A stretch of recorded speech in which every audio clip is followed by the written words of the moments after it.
Greetings and welcome to a Fireside Chat with Zany Mystic. I am your host, Lance White. My guest today is Andrew Phillip Smith. Andrew was born in 1966 in Penarth, Wales, and attended the University College of Swansea. He is the author of the Gospel of Thomas, a new version based on the inner meaning, the Gospel of Phillip, Annotated and Explained, the Lost Sayings of Jesus, Annotated and Explained, and Gnostic Writings of the Soul. Andrew has studied the Gospel of Thomas and the Fourth Way teaching since the late 1980s. He has given a number of presentations and readings of the Gospel of Thomas and other esoteric and poetical works. So let's welcome Andrew to the show now. Hi, Andrew. How are you? Are you there? Hello. Hi. Very well, thank you. It's always strange talking to somebody in another country because there's always some little snafu that has to be overcome. But I can hear you if you can hear me. I can hear you, yes. It's okay, good. Spring evening in Ireland here. And, what time is it over there? It's just after 8 p.m. Oh, good. Early. Yes. It's still light. How did you first become interested in the hidden or esoteric aspects behind the writings that are out there in the public domain today? Well, my first interest was through the Fourth Way of Gurdjieff. Yes, yeah. So when I was a teenager, I discovered the writings of Ouspensky and of Gurdjieff himself, and that became my guiding light, for the next 20 years or so. And in the Fourth Way, there's a tradition of interpreting the Christian scriptures esoterically. Uh-huh. There's an English writer who's a student of Ouspensky, Maurice Nicoll, who wrote two books, The Mark and The New Man, that looked at the Gospels in the light of esoteric interpretation. That these weren't just stories about a person who existed in first century Galilee and Judea and had performed miracles and taught to the crowds, but the various elements, the story elements and the parables, and in fact the whole gospel as a whole also had an inner meaning that was a spiritual meaning, and the different characters in these gospels represented different parts of ourselves. So I found that very interesting, and I was drawn to the study of the Gospels and then the historical Jesus. I wanted to see Jesus as a spiritual teacher rather than as this God of the standard Christian religion. Mm-hmm. And it all went from there. I imagined at the beginning that I could just read a few books and get what I wanted from them. But the problem, as soon as I started reading, even quite reliable scholarly works about Jesus, I realized that you have to go behind, you have to find out why they're saying what they're saying, and you have to investigate their reasons, their reasoning. You have to go back to the original text. You have, and you have to see them in a new light, not just take people's conventional interpretations. And you really have to investigate these things yourself. Mm-hmm.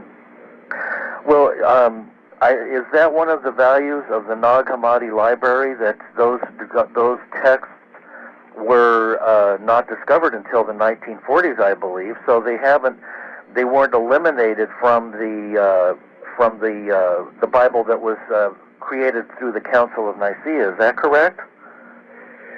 Yes. It wasn't so much that they were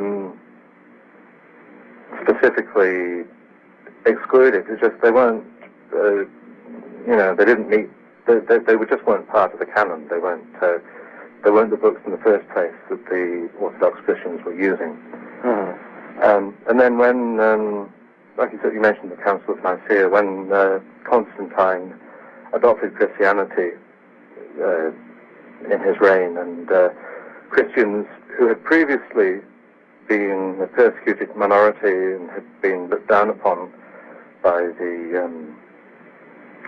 orthodoxy of the Roman Empire, they became their own orthodoxy. And as soon as they had power, they started to eliminate their rivals, and there was a fight. Who had orthodoxy means the right point of view. So there was a fight to argue, to work out what the right point of view was, and all the Christian dogma began to be established at that time. But previous to that, I mean, there were lots of different Christian groups, and the Gnostics were, for the most part, were Christians, although there is a non-Christian kind of Gnosticism. And the Gnostics were the people who wrote the text that included in the Nag Hammadi library. As you mentioned, that was discovered in 1945, right at the end of 1945, by an Egyptian peasant who was out searching for fertilizer. And he discovered a earthenware jar, and when he opened it, he found these 12 books, which are codices, they're manuscript books. Unfortunately, after that, the tale became a bit more complicated. It took a long time for these codices to make their way to scholars who could preserve them and translate them correctly. And apparently, some of the pages were even used as kindling for fire. Gee, good night.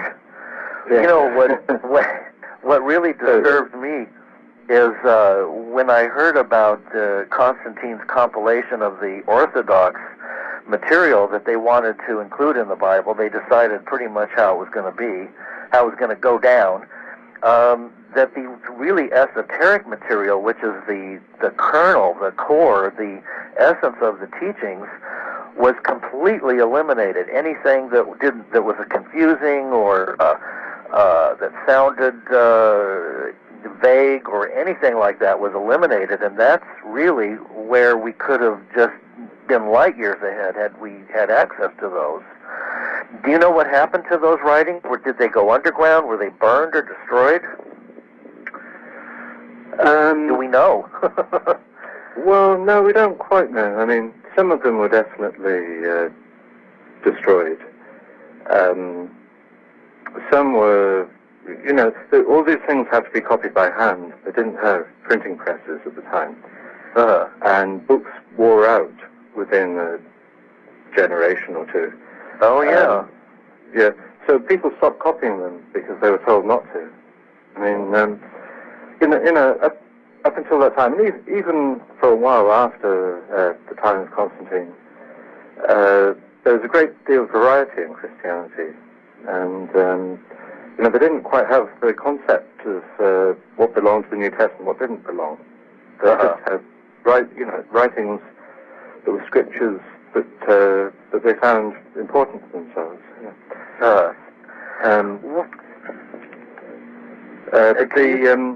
The reason that the Nag Hammadi library was stored in this earthenware jar was probably that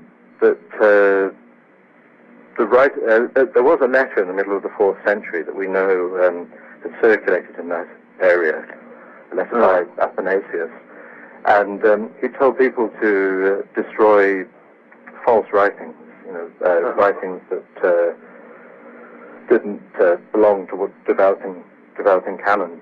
And it's quite probable that rather than destroy the writings, they just buried them in this earthenware jar. Perhaps some of the monks in the area were, they wanted to do what their leaders told them to do, but they didn't want to just destroy all these manuscripts that had been copied by hand and passed on from generation to generation, this great store of esoteric knowledge. And then when the canon of the New Testament was established, they added it's not like they're only the authentic books which are in the New Testament. There are several forgeries in the New Testament.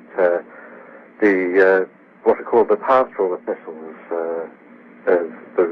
which are supposedly letters by St. Paul, the Apostle Paul, but they're actually forgeries, and they make Paul seem more orthodox than he really was, because there's a good amount of Gnostic thought in Paul's letters. Interesting. Now, can you take us back to the time of the Gnostics and help us understand who these people were and why they were different from the mainstream and why they retreated into caves in the mountains? Didn't they leave? They fled for their lives, didn't they? Well, that's probably the Essenes you're thinking of from the Dead Sea Scrolls. Okay. Yeah. The Gnostics what were the predominant groups at the time of Christ, just after Christ? You see, that's a good point, because the Gnostics weren't a kind of unified authoritarian movement. There were all sorts of different Gnostic groups. But we can divide them into two main groups. There were the Sethians, who looked to Seth, who was the third son of Adam and Eve.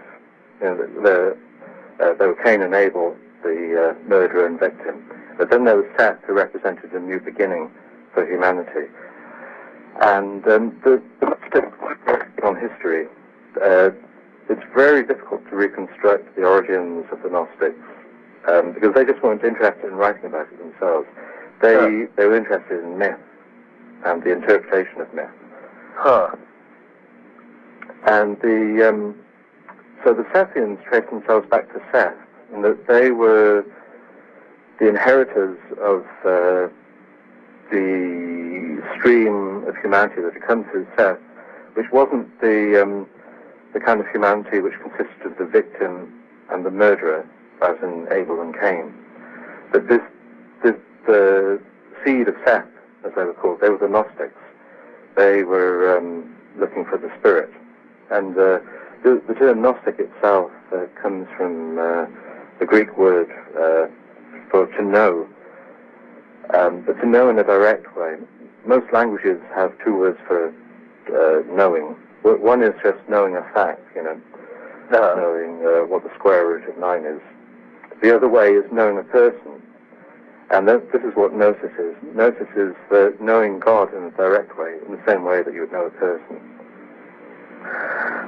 Now, doesn't Gnosis preclude having an intermediary, such as the various churches, like the Catholics and so on, that state that one needs to have an intermediary to connect, to make that connection? Yes, because Gnosis is direct knowledge. Okay. I mean, there in the Gnostic writings there are various redeemer figures or revealer figures or savior figures who come down, but they give knowledge and they teach mankind how they can reignite the spark of divinity within themselves, and so that they can know God directly and become part of the pleroma, the world of fullness, the divine realm, where all these beings that have that still have a direct relationship to God. So yes, they. If you had to rely on your priest to tell you what was what, and or revelations from 2,000 years ago to tell you what was what, you didn't have Gnosis. You didn't have that direct knowledge, direct connection with God.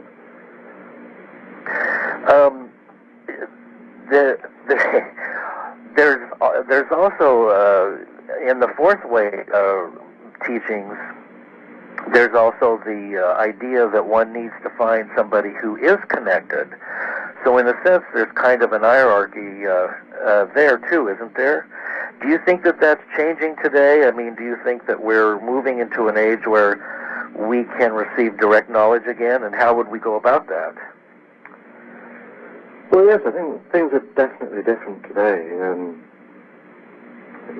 We spoke about the idea of esotericism in terms of hidden knowledge, and today's knowledge isn't really very hidden. It's there for anybody who wants it, and the idea of the teacher-student relationship. But I mean, it's very much open to abuse these days. With the, of course, we have the whole cult system that envelops so many different facets of spiritual interest. But yes, that's a great strength of Gnosticism. I mean, there were Gnostic priests. There were even bishops and that sort of thing. But it, that didn't really mean the same thing that it does in very hierarchical religions, like the Catholic faith is an obvious example. But I also think people should be as hard on fundamentalist Protestants as on the Catholics. Yeah.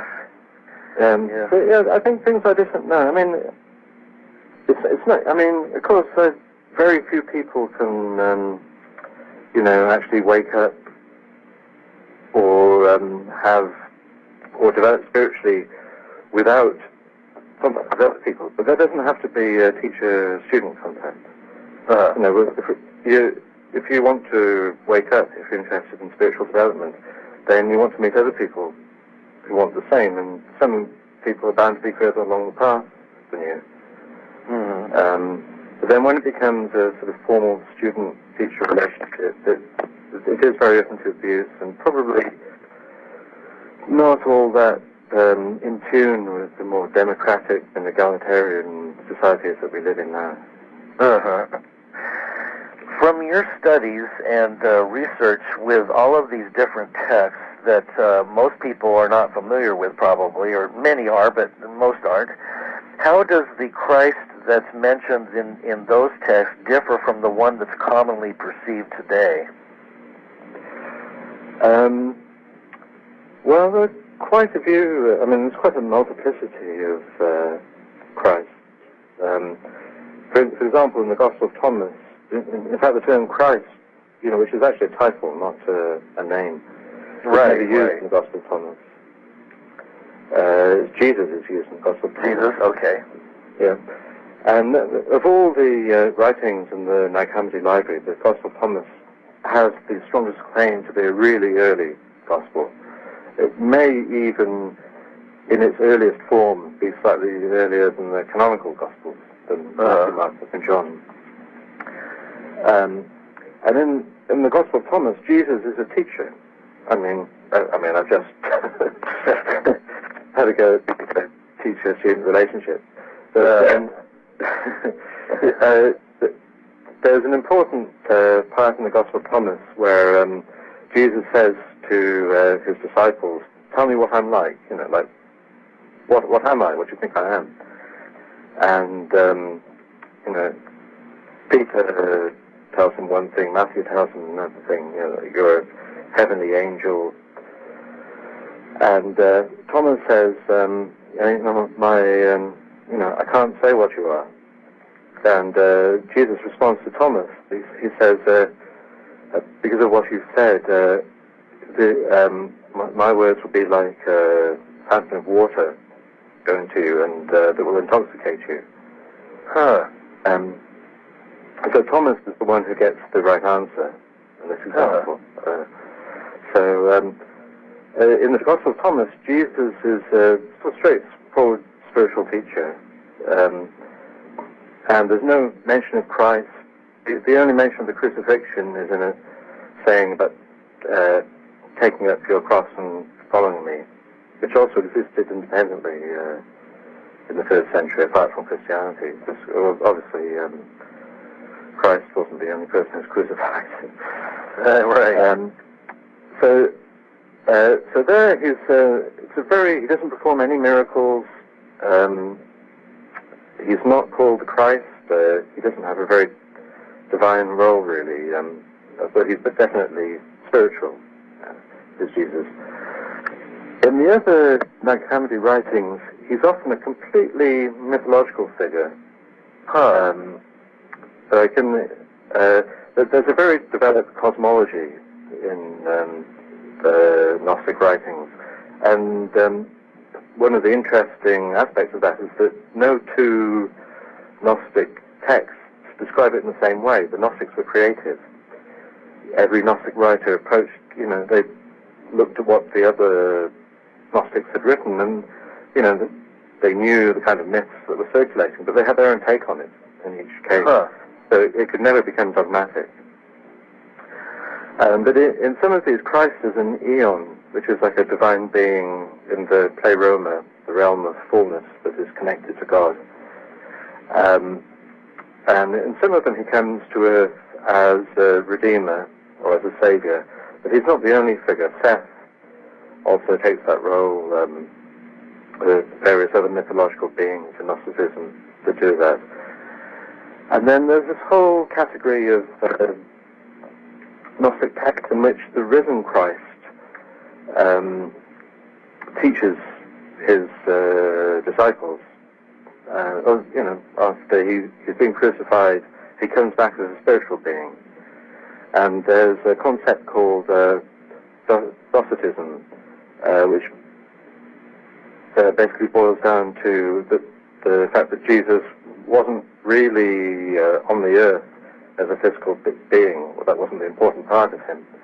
He was a spiritual being, and some Gnostics even thought he didn't really have a genuine physical body because they were so repulsed by the emphasis on crucifixion and literal bodily resurrection.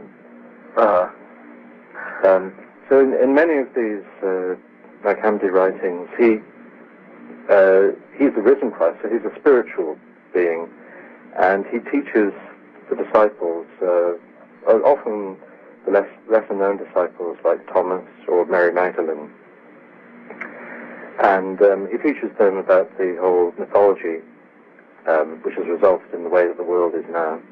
And some parts of those writings are probably based on very early collections of sayings of Jesus. That's quite likely. But he wasn't the, the God-man who came to earth in the sort of, in the canonical Gospels. There are many takes on Jesus. You just mentioned Mary, which is an important aspect of the story that has been relayed to us, and as I understand it, didn't Mary have a much more important role in the church, and the feminine aspect had been kind of surgically removed from the text that we have today and altered by men that didn't want any kind of divine feminine attributes? Well, certainly, I wouldn't put it in quite that way, actually. All right. I think the feminine aspect is actually still there in the New Testament, but it was. It's not that the material was cut out; it's the way of looking at it was changed. Of course, in the figure of Mary, the mother of Jesus, there's. Since medieval times, there's been a very strong element in Catholicism, but of course it's very limited. It's the feminine only, the female has its only function as mother. Whereas in the Gnostic writings, Mary Magdalene, she was a disciple. She wasn't there just as a wife or as a mother. She was a disciple in her own right. In fact, like in the Gospel of Mary, she is teaching Peter and Matthew and Thomas, and Peter gets quite upset about it.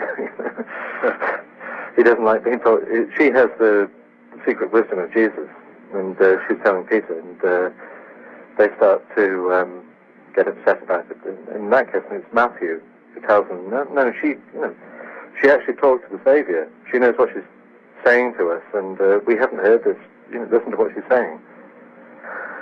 And actually, if you go through the New Testament with the Truth Come, there are lots of important women in it. Paul mentioned several times that he was supported by wealthy Roman women. So I think it's actually, I'm actually quite skeptical of the idea that Jesus was married to Mary Magdalene. Yes, I was going to ask you about that. Sir Lawrence Gardner has been talking about that on radio shows and such, that Jesus was married to Mary, and that she actually had an important role in establishing the church in England, and that they had children, and that brought up the whole idea of bloodlines and Merovingians and so on. What about all that stuff? Well, it's fascinating. I mean, a lot of that has been shown to have been faked in terms of the modern Prieuré de Sion, Right. But I mean, it is fascinating. I mean, there's the legend that Joseph of Arimathea came to England in the 1st century, and referred to in William Blake's poem Jerusalem. And then, of course, there's a strong strain of medieval legend that Mary Magdalene went to the south of France. But I must say, you see, if you go back early, I mean, it's the Gospel of Phillip, actually, which is crucial in that idea. Because there is reference in the Gospel of Phillip to Mary as Jesus' partner. And then there's the other reference to him kissing her on her... Now, mostly that's translated as lips, but in fact there's a lacuna, a gap in the text there. So we don't know where he's kissing her. It could have been anywhere. The thing is that the Gospel of Philip isn't concerned with history. It's mostly symbolic and allegorical, and but when you look, everything is about the bridal chamber is a very strong theme, which is the marriage of the soul, which is our personal psychology, with the spirit, which is the divine aspect of ourselves. So that's what it's aiming at. And probably the Jesus and Mary relationship in that has to do with the soul, the personal part of ourselves marrying with the divine aspect of ourselves. I mean, and even in one Gnostic mythology, Jesus and Sophia, wisdom, they're partners, which doesn't get mentioned so often because nobody really thinks that Jesus was actually married to the goddess wisdom. So I must sound very skeptical about that. Yeah. But in the Nag Hammadi library and in other Gnostic writings, Mary is disciple, and often she knows things that the male disciples don't. I think that's a much stronger theme than her being the wife of Jesus, Right, She's somebody in her own right in that way. She's not just Mrs. Jesus. She's a disciple no different from the male disciple, and even better informed than the male disciples. Yes. I heard an interesting statement last night on a radio show. David Sarita was talking about quantum physics. Now, that's kind of, it may seem a little bit off base, but he mentioned about Jesus as saying that unless you make the outer as the inner, and the inner is the outer, and the dark is the light, and the light is the dark, and the male is the female, and the female is the male, refers to how time is created in duality when it moves out of the oneness of everything. And that to reascend to oneness means going beyond the duality of what is apparent, which cancels each other out, and it's a literal movement into another dimension. Is there any kind of esoteric truth to our ability to move to a spiritual realm or another dimension that you can talk about? Well, yes. I mean, I see that as an internal movement, within reaching the highest parts within ourselves. And the passage you mentioned is from the Gospel of Thomas. Actually. Again, I say that the miracle with the female, neither male nor female. Personally, I see that as this uniting of the soul and the spirit. But beyond that, you mentioned duality and unity. The Gnostics, in a way, they were dualists, because, like I said, there are these very strong myths in the background of Gnosticism, and the sort of standard Gnostic myth you have unity at the top. You have God, the only God, and he creates other beings.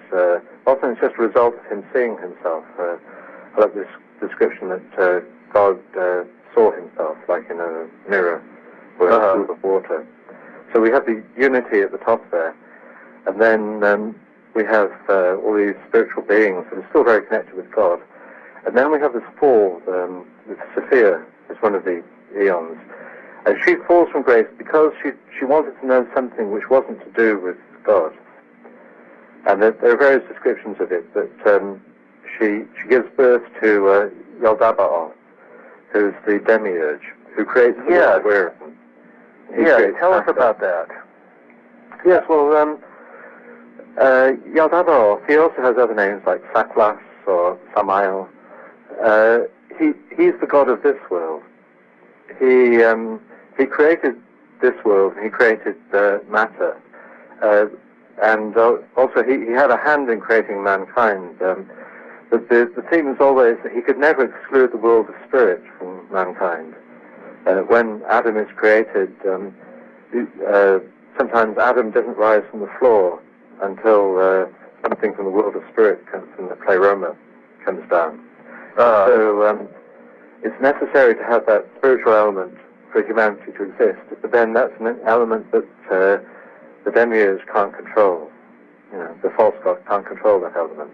So we all have the spiritual element within us, and it's beyond the control of the systems of this world, the rulers of this world, the whole shebang. So that means the classical Gnostics are dualists in that way. There are two gods. There's the God who created this world, and they equated him with the God of conventional religion. In other words, it's conventional religion that actually worships the false god, and so keeps us in the trap of just being identified with our bodies and with the whole factory of humanity and life on Earth. But there is, and this is when Gnosis comes in, direct knowledge. We can know the God beyond that, and the whole world. It's huge. When the world of matter and the world that we're in now is a tiny fragment of creation that's been somewhat divorced from the whole spiritual realm. We're in this duality, really, here, that we have two influences on us. There's this tiny spark of spiritual stuff within us that is mostly ignored, and so we're ignorant of it. We don't know it in the sense of gnosis. And then we have the whole stuff that's going on in the world, the day-to-day stuff that keeps us asleep. And the Gnostics used, like many other teachings, the Sufis, the Fourth Way, use sleep and waking as metaphors for being aware of our spiritual lives or not. So we have a choice between two things. We have the spiritual world, or we have the world of matter. And the world that we're in is ruled by the demiurge. There's a whole entire realms and realms above it, which are connected to the true God. So in your original question, I think quantum physics is fascinating, but it suggests that the world isn't as we see it.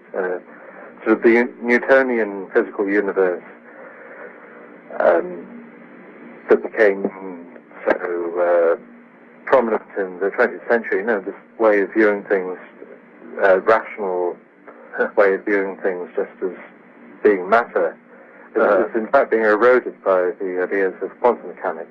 The far more have more in common with mystical thinking, spiritual thinking. Is there consistently some kind of ruler of darkness? I know they mention in the Gnostic Gospels the spirits of evil and the world rulers of darkness. Would that be considered the aspect of the demiurge? Yes.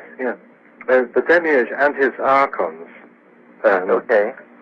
Now the archons, it comes from a Greek word meaning petty rulers, little rulers, like governors. Well, it sure seems like that's going on today. Oh, yes. I mean, most modern Gnostics, view these things as metaphor. I think, if you really believe in demonic archons with the kind of names and functions that they had in the Macambly library, you're on your way to paranoia, at least in a modern context. But this is another interesting aspect of the Gnostic viewpoint, is that I don't think they really differentiate between the internal world and the external world. I mean, the external world, of course, is matter, but internally we also have, externally we have this cosmology. We have God. God creates the pleroma and all these eons. One of the eons falls. You get the demiurge. Matter is created, and that's the world we live in. But that also happens internally, and any advancement in Gnosticism occurs internally. So, when the human being is created, it's actually the archons create different parts of the body. And in some Gnostic texts, like the Secret Book of John, there are long lists of these archons or demons who rule over the left leg, the right leg, the left calf, the right calf, the left testicle, the right testicle. Each part of the body has a demon that rules over it. But the soul was created by the demiurge. Not the spirit, which is the higher part, but the soul was created by the demiurge. Oh. Now, the way I interpret this, and I think that the Gnostics interpreted it, is that that's like our ego. Our ego is the equivalent of the demiurge. And then the archons, who carry out the wishes of the demiurge, they're equivalent to our little thoughts, what in the Fourth Way tradition we call our eyes, the many eyes. Each little desire, each wandering thought that we have, is carrying out the wishes of our false ego. So within us we have the choice of being ruled by our own personal demiurge, this cruel, ignorant ruler who actually is completely ignorant of the whole spiritual realm above us, ego. Or we can try and make contact again with the true God, and the spiritual realm above us, and the spark of spirit that every human being has been endowed with. So for the Gnostics, there wasn't really psychology, was cosmology. What happens within us is the same as what's happening in the world outside of us. Okay. All right. That makes sense. That makes a lot of sense. And of course, the Fourth Way teachings speak about having to have a desire, first of all, a magnetic center, so to speak, a kind of a gravity towards spiritual ideas that becomes stronger in order to pull one out of materialism. And it seems today that mankind, or at least America in any case, is pretty immersed in materialism. It would take quite a shock to get us to wake up and move away from that, wouldn't it? Yes. I mean, it's always difficult to tell what the situation is at the moment. I mean, there is an amazing amount of materialism, and the most superficial kind. But there's also, a spread of esoteric ideas and spiritual ideas that are much more prominent than they were 30, 40 years ago in many ways. Yeah, and 30, 40 years ago there was a subculture of these things. But now every bookshop, these Barnes and Nobles and Borders, all these, the bookshops that are bookstores and the McDonald's of book selling, basically. Yeah, but they have their spiritual sections, and they have books about the kind of things that would have been copied by hand 1,500 years ago and would have been incredibly rare. Yeah. And also, I've noticed quite a bit of conversations and dialogues about a group that is behind a lot of the different orders called the Illuminati. Are you familiar with that? I must say, I think the actual Illuminati were an 18th century group, weren't they? And, I believe so. The Illumined one. Yeah, the historical Illuminati.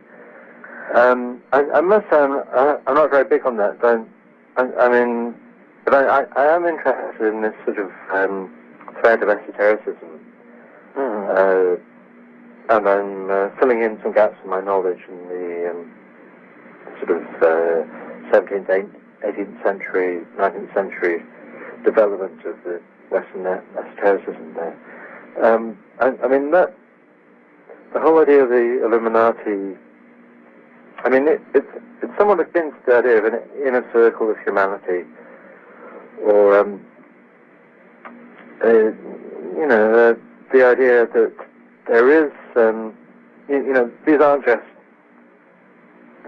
unrelated movements that arise in human history, separate little pools of culture that are irrelevant to anything else in human development.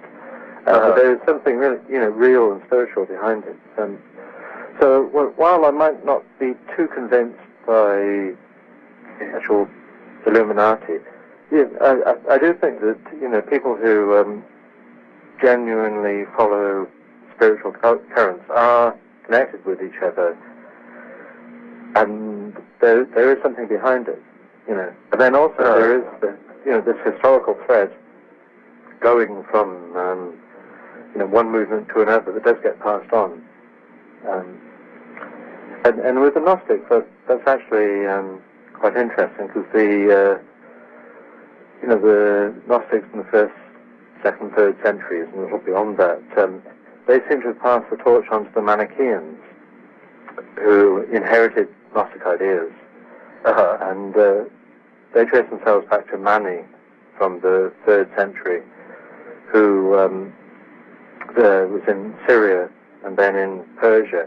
And he founded a world religion which, unlike the other world religions like Buddhism, Islam, Christianity, and I suppose Judaism as well, has faded away. It was so strongly persecuted that there are only tiny little remnants of it remaining in the texts and memories. But in its time, it was incredibly widespread. It went as far west as Spain, and as far east as China.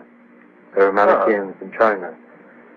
And they were a little bit different to the ancient Gnostics. They were absolute dualists. They proposed that there was light and there was dark. Light is the good part of the side that you want to be on, but the darkness had eroded the light, and in fact the world came into being as a result of the wars between the light and darkness. And the point of life on Earth is to liberate the light that is trapped in different beings. In humans, we can liberate it spiritually. It's about the same as the Gnostic idea that we have a spark of divinity within us. We have this light within us, and if we work on ourselves, we can liberate it, and then we can, when we die, pass beyond this world into the world of light. But they also thought that light was trapped in other beings like vegetables, even. And the Manichaeans were very careful not to trample grass down, because it would be disrespectful to the little fragments of light that are in the grass. But they also thought that there's more light in some vegetables, like melons and cucumbers, which you can understand the reasoning behind that. So they would eat those vegetables, those light vegetables, and then they would liberate the light from it. And there's a whole cosmic process of the light being liberated, which involved the moon, actually, which has another connection to Gurdjieff's ideas. The moon, these souls went to the moon, where they were processed, but not in a negative way. It was just as like a staging post on the way to their later existence in the realm of light. So the Manichaeans really deserve to be known. I mean, there are no more Manichaeans, even though Mani, their founder, has actually survived as a Buddhist saint in parts of China. But they handed the baton on to the Paulicians, who were in the Near East, in Turkey, who were also dualists. They upheld many of the same ideas. They passed it on to the Bogomils, who were in the Balkans, and there's Bulgaria, Yugoslavia area. So passed on to the Cathars, who are also very well known in spiritual circles. Mm-hmm. And the medieval Cathars were unfortunately slaughtered, by the Catholic crusaders. But there's still a line of Gnosticism through the Mandeans, who were maybe go back to John the Baptist. They revere John the Baptist, not even as their founder figure, but as Mandean saint. And actually, funnily enough, the Mandeans, Jesus was completely on the wrong track.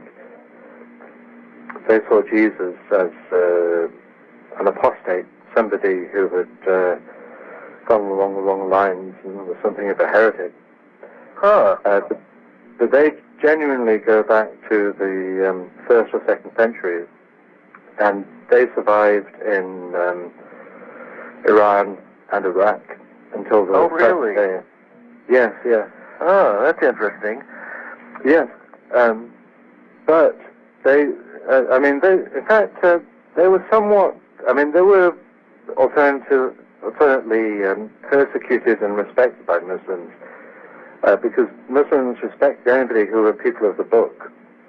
And in the Quran, there are mentioned Sabians, who are these unknown people, who are mentioned along with Christians and Jews as people of the book who should be respected, especially if they convert to Islam, but they have their own religions, genuine religions.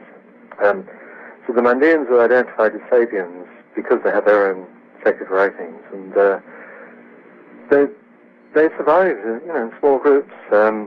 Their baptism was very important to them, and they had this weekly baptismal ceremony, and they survived up to the present day. But the war in Iraq has had a very bad effect on them. I think that Saddam Hussein had a mixed effect on them. On the one hand, any minority group is being persecuted, but on the other hand, because they weren't Kurds, who in the region where they lived, there are lots of Kurds who were being persecuted by Saddam Hussein. They were actually preferred over the Kurds, so they didn't do too badly under Saddam Hussein. But now with the war in Iraq and all the these ancient wounds are being reopened, and there's all this internal fighting in addition to the Western presence there. There have been these wholesale slaughters of Mandeans, who are the last surviving historical Gnostics. And there's been a strong move to try and give Mandeans preferred status as refugees in the USA. And there are Mandean communities, or at least a few hundred Mandeans in parts of USA, like New Jersey, and I think in the LA area, Oh. I wanted to ask you before we, reach the end of our time. You're also working on a biography of Rodney Collin, aren't you? That's right. Yeah. He's one of my favorite writers. I'll never forget the first time I read his book, The Theory of Celestial Influence. I was just blown away by it. It's kind of an attempt to bring science and esoteric teachings into harmony. Could you talk a little bit about Rodney Collin? He had quite an interesting life and an interesting death too, didn't he? Oh yes, certainly. Yeah. Well, he studied with Uspensky. Yeah. And who, he's an esoteric writer himself, and the people of Gurdjieff. And he, yes, Rodney Collin. He had.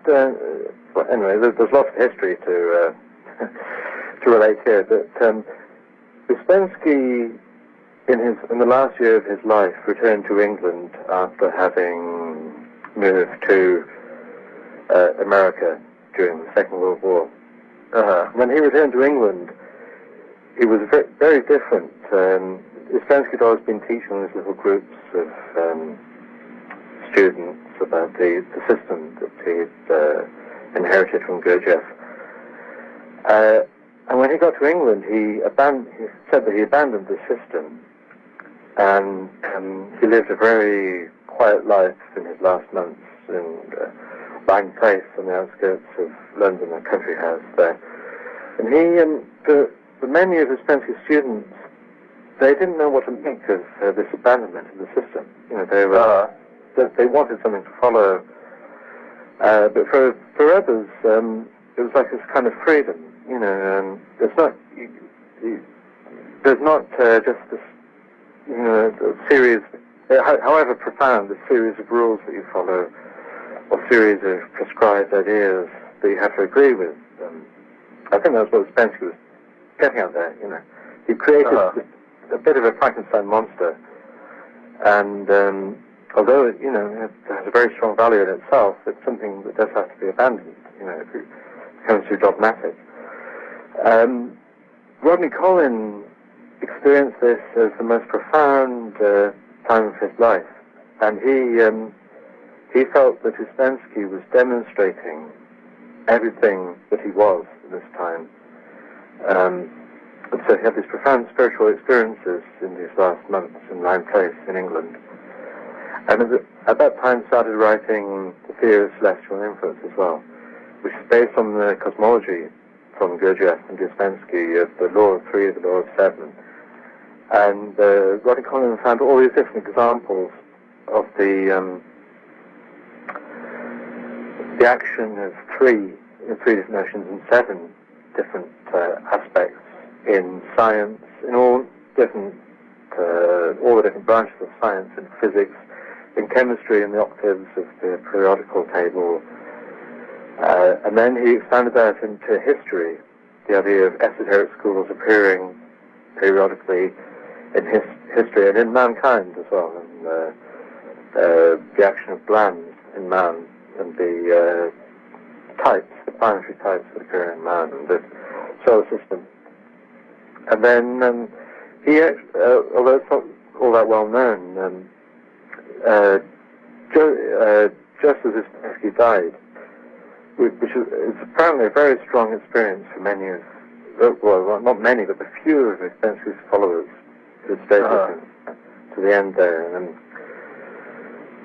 they felt that he achieved enlightenment thoroughly in those last days, and Rodney Collin locked himself away in Uspensky's bedroom for 3 or 5 or 7 days, depending on the account, which seems to be, which he felt was the time that he crystallized.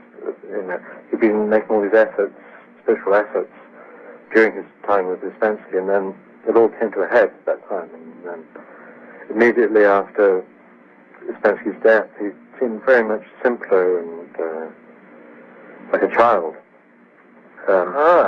Interesting. It makes you wonder, doesn't it, about less you become as a child. Oh yes, yeah. Yeah, Exactly, there's so much. Link back to So, and then in that week after Uspensky's death, he conceived the whole scheme of his future work and the future projects he was to be involved with. So the theory of celestial influence is this compendious volume that looks at all of the sciences and, more or less the whole of human knowledge in terms of the cosmic laws that Gurdjieff had proposed. And also there's a theory of eternal life. Oh, that's a wonderful book. Yes, which is a brilliant synthesis of all the different ideas about what happens to us after death. Whether you go to hell, you go to heaven, you're in purgatory, whether you recur into the same life again and again, or you're reincarnated into a different life. He puts them all together and he ties them in with different ancient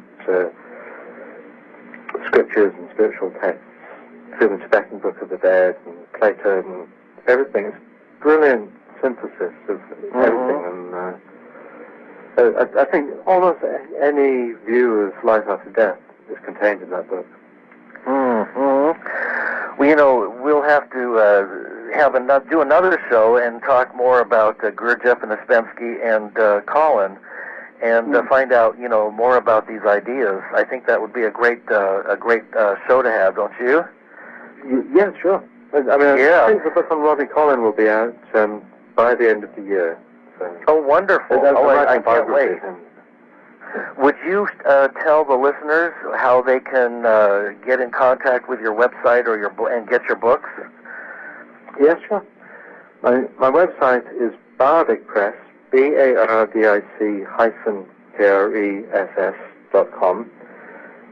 So I also publish and reprint other books in the Gurdjieff-Uspensky tradition, Sufis and the Gnostics. And I'm the author of Gnostic Writings on the Soul, The Lost Sayings of Jesus, and The Gospel of Phillip, Annotated and Explained. And I have a book which is a thorough introduction to the Gnostics coming out in the fall from Watkins. And I'm also just finishing a dictionary of the Gnostics, because the Gnostic writings are full of weird terminology and bizarre things. And I'm just finishing that this month, and that should be out in the spring by Quest, the philosophical publishers. Wonderful. Well, I thank you very much, Andrew, for spending time with us and shedding some light on things that we all are interested in. So I thank you for being here, and I look forward to our chat on Gurdjieff and Uspensky in the Fourth Way and Colin. And I wish you the very best. Yeah. Thank you. Thanks very much for having me. And thank you, listeners, and I appreciate your listening, and that is a wrap. We'll say good night.